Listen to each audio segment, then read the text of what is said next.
March 15th, now the deadline for challenging the FCC's serviceable location database. Broadband grants awarded in Maine and Missouri.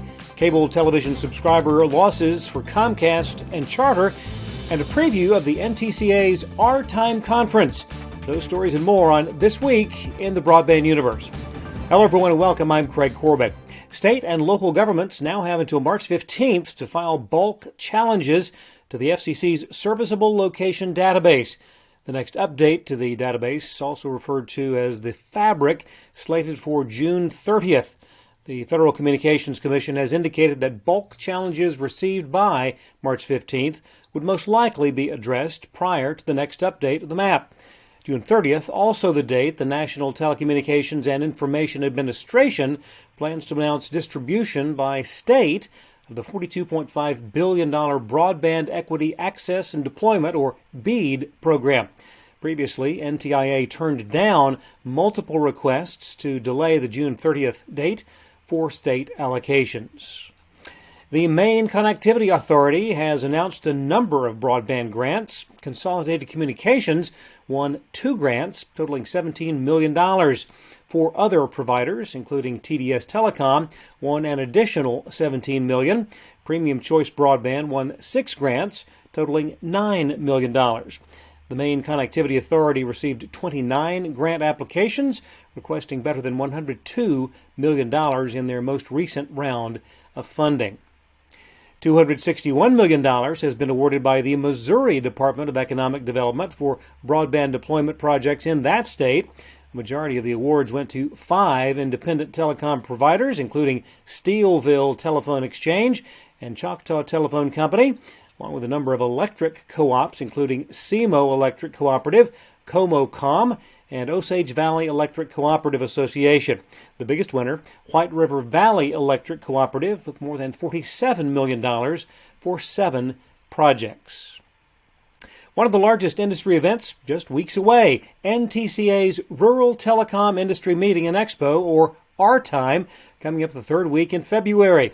I spoke earlier with NTCA CEO Shirley Bloomfield about the action-packed agenda on tap at Our Time. It will be action-packed, so if you're coming, wear your track shoes. All I'm going to say is we are looking to put every topic that seems to be timely, top of mind, critical, whether it's industry, technology, regulatory, legislative, business-oriented, workforce development, supply chain development. All of those topics are going to be, front and center. And the thing that I think is the most powerful about this meeting, Craig, while I think the programming is excellent, obviously, it's the hallway discussions. It's getting people together. It's having people go through an expo and see something that's innovative and attractive and think, how can I actually apply that? It's the conversations when CEOs gather together over a beer and say, are you doing this and how are you doing that? And it's that problem solving and collaboration that really, really I love, and where I think coming back into these in-person meetings fully 100 miles an hour is so important, because it is that sharing, it's the collaboration, it is that networking that I think really moves this sector of the industry forward. Our Time will take place February the 19th through the 22nd at the Manchester Grand Hyatt in San Diego. Streaming service Peacock saw revenue triple during 2022. Comcast reported Q4 earnings reflecting paid subscribers for Peacock more than doubling, with a total of better than 20 million subs at year's end. On the flip side, Comcast lost more than 2 million video subscribers during the past year, dropping 1.2 million voice customers.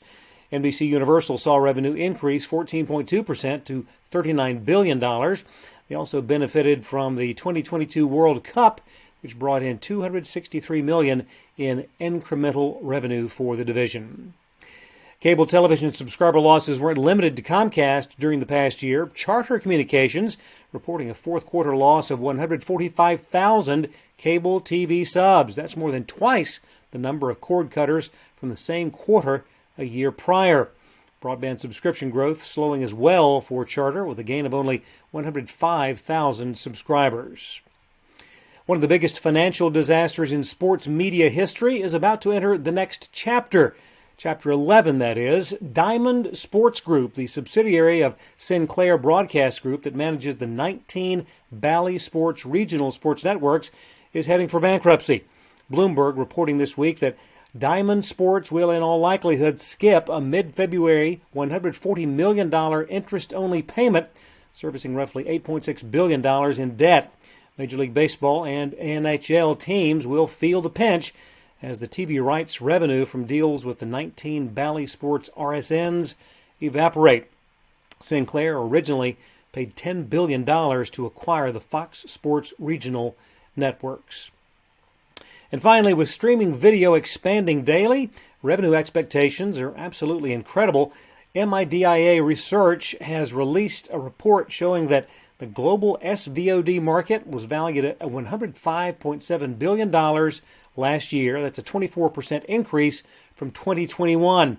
North America accounts for just more than 18% of all global streaming video subscribers. The prediction for total streaming revenues in 2030, $321 billion. Thanks for watching. We'll see you next time on This Week in the Broadband Universe.